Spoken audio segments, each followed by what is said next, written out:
한 곳 현대사에서 중요한 전환점이 벌어진 곳이죠. 바로 5.16 군사정변이 만들어진 곳, 박정희 전 대통령의 과거 가옥인 신당동 가옥인데 오늘 공개가 됐습니다. 어떤 장면들, 어떤 것들이 눈에 띄었는지 지금부터 자세히 천상철 차장과 함께 알아보겠습니다. 자, 천 차장. 네.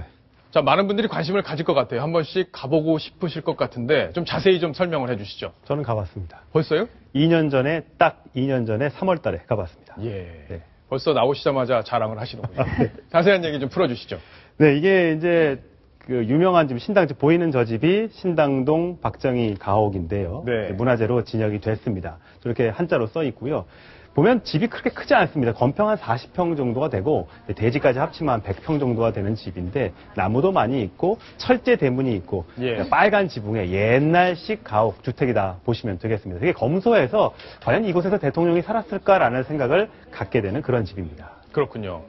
자, 이 복원 전 거실 모습, 그러니까 2008년의 모습인데 지금 저기는 복원이 일단 된 상태이기 때문에 조금 지금과 과거와 조금 달라져 있는 그런 상황이겠네요. 그렇습니다. 제가 2013년도에 갔을 때는 네. 이런 게 하나도 없었습니다. 아, 다 그래요? 치워져 있었고 빈 공간만 있었고요. 예. 지금 다시 이제 복원하면서 가구들을 갖다 놔서 이제 지금의 모습이 된 건데요. 네. 2008년도의 모습을 보면요. 이건 이제 1960년대가 아니라 이후의 모습이었던 겁니다. 네. 여기 보면 지금 빨간색으로 쳐져 있는 요 식탁. 네. 식탁이 12인용인데요. 아, 이게 이렇게 식탁이군요. 예, 기입니다. 예. 식탁 12명이 앉을 수 있는 식탁인데 박근영 유경재단 이사장이 과거에 이제 손님 맞을 때 쓰기 위해서 그 제품을 구입한 거라고 하고요. 아, 그렇군요. 여기 벽에 걸려 있는 이 예. 휘호 있지 않습니까? 네네. 잘 안 보이는데요. 증산상제 하감지위라고 써 있는데 이게 이제 증산도에서 이제 박근영 이사장에게 뭔가 휘호를 전달했다고 합니다. 아, 과거에 그랬군요. 이 휘호 때문에 혹시 박근혜 전 대통령이 증산도 그게 아니냐 아, 예. 이런 얘기가 있었는데 그렇군요. 박근혜 대통령의 그 종교는 이제 불교로 알려져 있습니다. 네. 자, 휘호까지 받고. 네.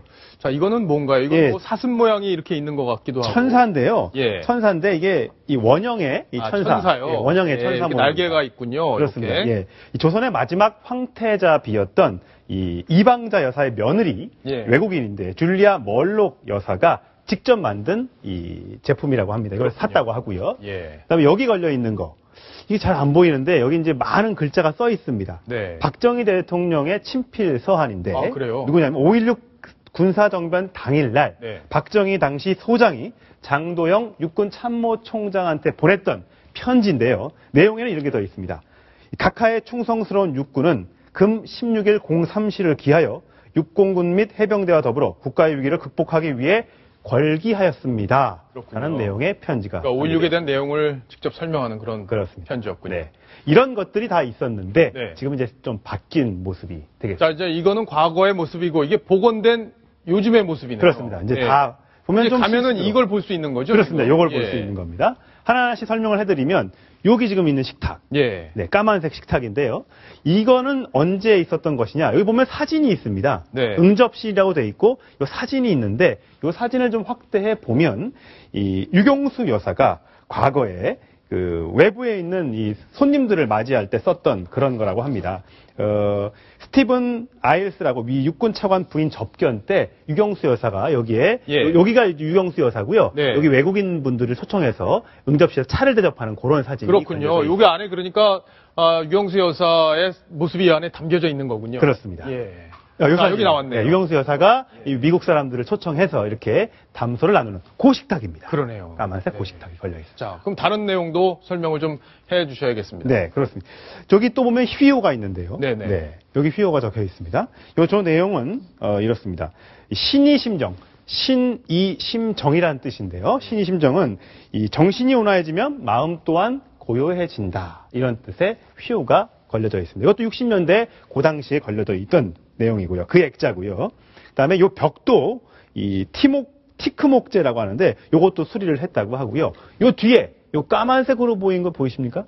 예. 네. 이거 창문 같이 돼 있는데 이게 창문이 아니라 창문이 뭔가요? 아니고요. 유리 찬장이라고 합니다. 아, 찬장이요? 드르륵 열면 예. 찬장이 있는 그 찬장이 이렇게 복원이 됐다고 합니다. 당시에 그 응접실을 그대로 고스란히 복원해 놓았습니다. 예. 사진은 없네요. 네, 사진은 별다른 게 없는, 사진도 예. 보면 이제 방에 걸려 있습니다. 방에, 네, 방으로 가면? 가족들 사진이 걸려 있는데, 네. 사진이 준비되어 있으면 보면서 설명을 드리도록 하겠습니다. 예. 사실 박근혜 대통령이 여기서 한 4년 정도를, 그러니까, 청와대에서 나온 뒤에 나오기 나오기 전에, 전에. 그러니까 예. 박정희 대통령이 처음에 이 집을 유경수 여사하고 아무래도 군인들은 여기저기 옮겨 다니잖아요. 네. 근데 처음으로 이 집을 사가지고 빚까지 내서 이 집을 사서 그랬군요. 굉장히 애착이 많은 곳이라고 합니다. 예. 예, 지금 이런 사진들이 신당동 가옥에 걸려 있습니다. 아, 그렇군요. 예, 박정희 전 대통령과 지만 씨, 그리고 박근혜 대통령 동생인 박근영 씨인데, 이 지만 씨가 58년도생이지 않습니까? 네. 이 58년도에 가자마자, 이 집에 58년도에 이사 가는데 7개월 만에 지만 씨가 태어났고요. 아, 그랬군요. 준장이었던 박정희 준장이 소장으로 진급을 해서 예. 굉장히 집터가 좋다. 이렇게 가족들이 굉장히 좋아했다고 합니다. 그렇군요. 자, 여기 보면 군복도 있네요. 네. 자, 이게 소장 군복인데요. 진급을 하고 이 소장 군복을 입고, 이 소장 군복을 입고 이제 쿠데타를 했었죠. 네. 네. 자, 박성훈 논설위원. 네. 예. 그냥 입을 딱 벌리고 보고 계신데. 자, 지금 이 집, 박근혜 네. 대통령한테도 여러 가지 의미가 있는 집이기 때문에, 네. 아마 국민들도 한 번쯤 가봐야겠다 이렇게 생각하시는 분들이 많을 것 같습니다. 네. 그렇습니다. 박근혜 대통령으로서는 이제 그 박정희 대통령이 시해된 직후 예. 79년서부터 말하자면 두 동생을 데리고 가장으로서 여기서 생활을 했었죠. 예. 몇 년 생활하다가 성북동 집을 거쳐서 삼성동 집으로 이사 갔다가 이제 거기서 대통령까지 당선됐는데, 저 집에서 그야말로 그 어려웠고 외로웠던 시절을 가장 어떻게 보면 힘들었던 시절을 보낸 곳이기도 하고, 네. 무엇보다도 어머니 아버지의 그 채취가 서려 있는 집이기 때문에, 특히 저 화단에 보면은 그 박정희 대통령 공관 들어가기 전에, 예. 최고의 의장 공관 들어가기 전에 그 심었던 향나무가 있다고 합니다. 네. 그래서 그 향나무를 나중에 아까 신당동 저기서 삼성동으로 이사간 이후에도 이 집에 그 기일날이라든지 박 대통령 기일날이라든지 명절 때 이럴 때면 그 찾아와서 여기서 차례도 지내고, 또 그 아까 향나무를 쓰다듬으면서 그 아버지의 그 채취를 추억하는 예. 그런 적도 많았다고 합니다. 그렇군요. 예. 천상철 차장. 네. 이제 궁금하실 거예요. 자, 저기 어떻게 하면 갈 수 있는지, 네. 위치는 어떻게 되는지 이런 것들 좀 안내를 좀 해주셔야겠습니다. 네. 위치는 이제 신당동에 있고요. 네. 신당동 얘기하는 게, 신당동 보면 가시다 보면 이게 살짝 언덕에, 완만한 언덕 끄트막에 있습니다. 아, 그렇군요. 왜 그런 집을 구했을까 하는데 유경수 여사가 굉장히 그 집을 바랬다고 합니다. 네. 뭘 바랬냐면 부엌에 좀 물이 새지 않는 곳이면 좋겠다. 예. 뭐 이런 바람에 있어서 그 집을 샀다고 하는데, 일단 내일 공개가 됩니다. 내일요? 언론에 이제 하루 앞서서 오늘 공개가 된 네. 거고요. 사전 예약제를 하는데 이 서울시 통합공공서비스 예약 사이트를 통해서 예약을 해야지만 관람을 하실 수가 있고요. 그렇군요. 하루에 4번. 총 60명만 가능하기 때문에 많이들 보실 수는 없을 것 같습니다. 아무래도 집이 건평에 아까 말씀드렸다시피 40평밖에 안 되기 때문에 여러 사람들이 오면 혹시 가옥에 훼손이 있을 수 있기 때문에 적은 수의 인원만 하루에 관람을 허용한다고 예. 합니다. 자, 보시면 예약.서울.go.kr 여기서 예약을 하시면 좋을 것 같습니다. 자, 박근혜 대통령 얘기 짧게 하나만 더 해볼게요. 네. 지지율이 많이 올랐어요. 네, 그렇습니다. 다시 40%대던데. 그렇습니다. 그죠? 한때는 뭐 20%대까지 떨어졌었지 예. 않습니까? 31.8, 2월 첫째 주에서요. 지금 수직 상승해서 42.8%까지 많이 올라갔습니다. 이 중동 순방 효과가 있고, 예. 또 리퍼트 대사 피습 이후에 이 보수층의 결집 효과가 나타나면서 40%를 뚫었습니다. 예.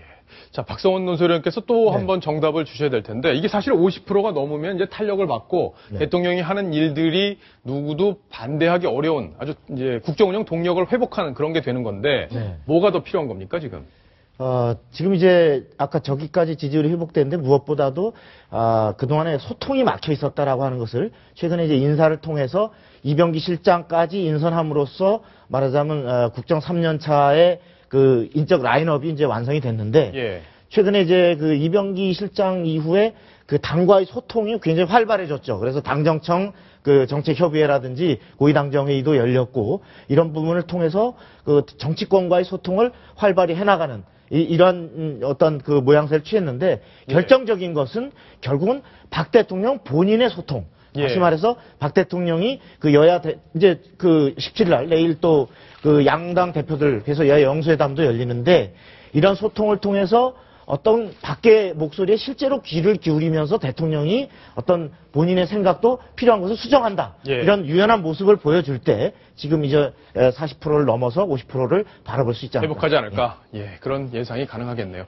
오늘 김무성 대표 통화에서 이렇게 얘기했습니다. 이병기 실장 임명 이후 당청 간의 소통이 원활해졌다. 예전과 확실히 달라진 이런 분위기인데 대통령의 소통 의지가 국민들에게 조금씩 전달이 되고 있는 그런 상황인데 대통령이 직접 나서는 소통도 저희들이 적극적으로 한번 독려를 해보고 또 기대도 한번 해보겠습니다.